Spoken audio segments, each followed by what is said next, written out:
Babes, Booze, and Biceps. Written by Paul C. Slayback.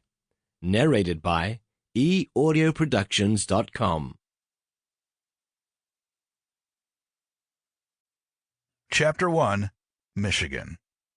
My dad's 1939 Plymouth chugged along Highway 61 from Duluth, Minnesota to Lansing, Michigan.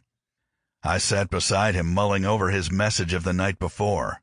"You'll be spending the rest of your school year with Lorna and her husband in Lansing, Michigan. She's a good cook. You'll like it there," he said. "Lorna? Why can't I return to Myrtle's?" I asked. "Didn't work out," said my father. "I hadn't seen Lorna since I was 8, and I'd never met her husband, John Patrick." My dad was dropping me off on his way to his winter home in Tampa, Florida. The night my dad told me I'd be going to Michigan, my sister Marion said, "Dad had deep chest colds for the last 3 winters, and the doctor told him to get out of that 20 below weather and get to a warmer place." She said Dad wanted me to spend the entire school year in one place. To me, the change was temporary. I was used to change. It made me nervous, not afraid. After my mother died, my dad sent me for the summer to live with Grandma Baker, an Ojibwe Indian, at her camp in northern Minnesota. He picked me up in the fall. When I was 9, I spent the school year in an orphanage, the Duluth Children's Home. He picked me up in June. The past year, he sent me to live with my sister Myrtle in Long Beach, California for the school year. He paid for my Greyhound bus ride back to Minnesota in June. Over the summer, I worked on a dairy farm and registered for school in the fall.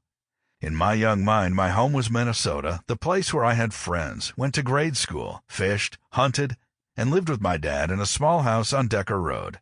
I wanted that life to last. I didn't like change, but toughened my mind to handle it. Driving along the road on that sweltering, sticky day, it never occurred to me I would never again return to Minnesota to live with my father. Starting before daybreak, October 1952, my dad and I traveled straight through, stopping briefly at road stops, and arrived in Lansing on a hot 90-degree Thursday afternoon. The Patricks, John, Lorna, and their 4-year-old son Michael lived in a 1-bedroom, 1-bath apartment at 742 East Shiawassee, next to a noisy 24-hour freight hauling company. Off the living room, separated by a sliding glass door, a 5-foot by 10-foot foyer held a single bed, small desk, and a rack filled with archery equipment, my room. Lorna greeted us at the door with a hug, a cup of coffee for my dad, and a plate of Fig Newtons. Lorna's husband, John, walked through the door 45 minutes later. Shirtless, wiry, and sun-baked brown, John was a carpenter for a local cement company, Boychot Concrete. That 90-degree day, he'd installed a tin roof, a scorching job. Still, he greeted me energetically. Surprised to discover how big I was, he said, "Hi, son, not what I expected. Your sister always called you her little brother." His strong, calloused hands gripped mine. I saw a man 5'6" tall, with dark, wavy hair, bright blue eyes, and a broad smile revealing a large set of buck teeth. The Patricks were an archery family, members of the Valley Bowmen, a club centered around an archery shop 6 miles north of town. Archery was to become a dominant part of my life. But on this particular day, just 5 days shy of my 15th birthday, using a bow and arrow was new to me. That same night, after proving Dad right with a great fried chicken dinner, Lorna said goodbye to us as John took me to the Valley Archery Shop outside of town. We shot arrows at targets tacked to straw bales in a field behind the shop. I was tense. I was a guest in my sister's house. Her husband was a stranger to me. I was unsure of how to act.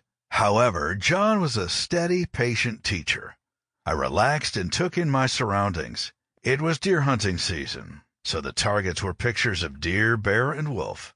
We walked on chipped pine that gave off a vanilla smell in the fresh, cool night air. A large yellow moon, almost close enough to touch, rose just above the straw bale targets, and the inky sky held thousands of twinkling stars. John shot a few arrows at the target and then let me have a turn. He showed me how to place my fingers in a 3-finger glove on the string, pull the string back with my right hand, anchor it to my cheek, aim toward the target, and let the arrow fly. My first arrow whistled through the air and smacked the deer target right in the heart, giving me a satisfied glow.